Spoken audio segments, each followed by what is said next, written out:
Tonight, we're here to discuss the nomination of Michelle Park Steele, formerly Congresswoman in US Congress, and now nominated as the ambassador to the Republic of Korea. We'll discuss the implications of her testimony at the nomination hearing and the timing of this nomination in the context of ongoing global events. We'll also hear about the implications of her nomination for Korea peace work, US-South Korea relations, as well as the implications of her anti-China stances for peace in broader Northeast Asia. In the past, Michelle Park Steele has criticized a peace agreement to end the Korean War. In 2020, for example, she wrote an op-ed in the Washington Examiner criticizing the then South Korean President Moon Jae-in for attempting to engage in inter-Korean dialogue. 2021, Steele also signed onto a letter to Jake Sullivan criticizing a peace-first approach in Korea and rehashing the now failed policy of a CVID denuclearization first approach. This April, President Trump nominated Steele to be the next US ambassador to South Korea, and in response, the Korea Peace Now Grassroots Network launched a petition to challenge her nomination and collected hundreds of signatures from across the US. Tonight, we'll also hear from the Evergreen Coalition, which collected over 3,000 signatures from across the globe, also protesting her nomination. On May 20th, the Senate Foreign Relations Committee held Steele's nomination hearing. Very little substance was discussed, and no elected official pressed her on the peace stance. Mostly what was discussed was how she might protect American business interests. This was not surprising, though disappointing, as the Korea Peace Now Grassroots Network had hand-delivered its petition, along with Evergreen's petition, to all the Senate Foreign Relations Committee members, the chair, the ranking member, and we also confronted Steele directly on the nomination hearing day. The full Senate voted to confirm her nomination last week, and I believe Goo Lee from Evergreen Coalition will get more into the details tonight. But just noting that the breakdown was almost entirely along partisan lines. All Republicans voted yes to confirm, except one who abstained. All of the 55 yeas for her nomination, only 2 were Democrats, that were Senators Kaine and Shaheen, and all other Democrats voted no. Michelle Park Steele is the first Korean American woman to be nominated to this role. She is also the second Korean American after Sung Kim, but the only 3 Asian American senators, those are Senators Duckworth, Hirono, and Kim, publicly dissented and released a statement stating, Congresswoman Steele has a disturbing history of using racially based attacks and tropes. She has targeted AA and HPI leaders to divide and further push us apart. As outlined in the Korea Peace Now petition, Congresswoman Steele has employed inflammatory rhetoric to escalate US-China tensions, escalated red baiting against her political opponents, and in her congressional run throughout Southern California, she employed racist campaign tactics that escalated anti-Asian hate and painting her opponents as potential CCP plants. You've also seen opposition from South Korean civic society and elected officials, which Youngmi Cho will get more into this evening as well. In Seoul, the opposition lawmaker Kim Jun-hyung, also the floor leader of the Rebuilding Korea Party, urged caution over this decision, and also encouraged the South Korean leadership to really consider extending its own diplomatic consent for Steele's nomination, citing, among other things, Steele's close alignment with the MAGA movement and with those who promoted allegations of widespread election fraud in South Korea. Over 400 South Korean civic society groups also raised concerns about her appointment, delivering petitions to US embassies in South Korea. Steele's nomination, of course, takes place in a rapidly changing political landscape.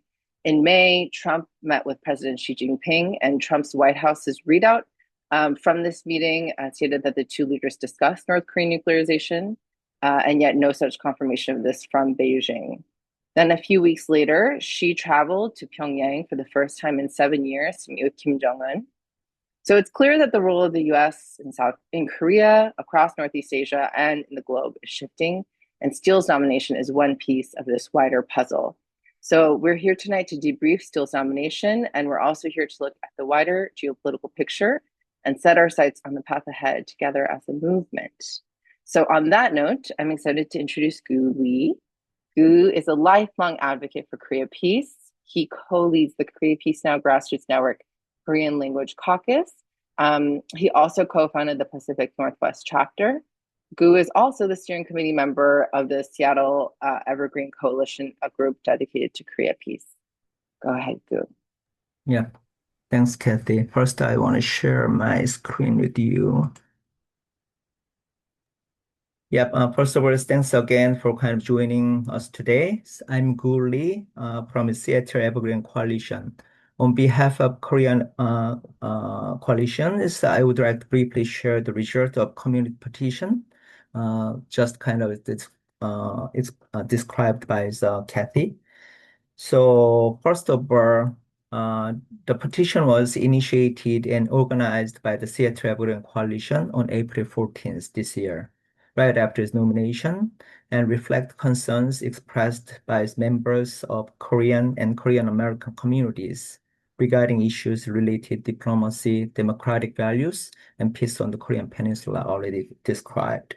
The total of more than is kind of 30 kind of 3,600 people from 15 different countries, which was also submitted to U.S. Senator. So I may skip this for my kind of time. This is argument is already kind of addressed by this Cathi. And demand is also pretty kind of reasonable. But unfortunately, the first demand we asked cause is failed, cause already passed without any kind of meaningful kind of confirmation hearing. But still kind of we have chance from South American government must carefully deliberate before granting agreement.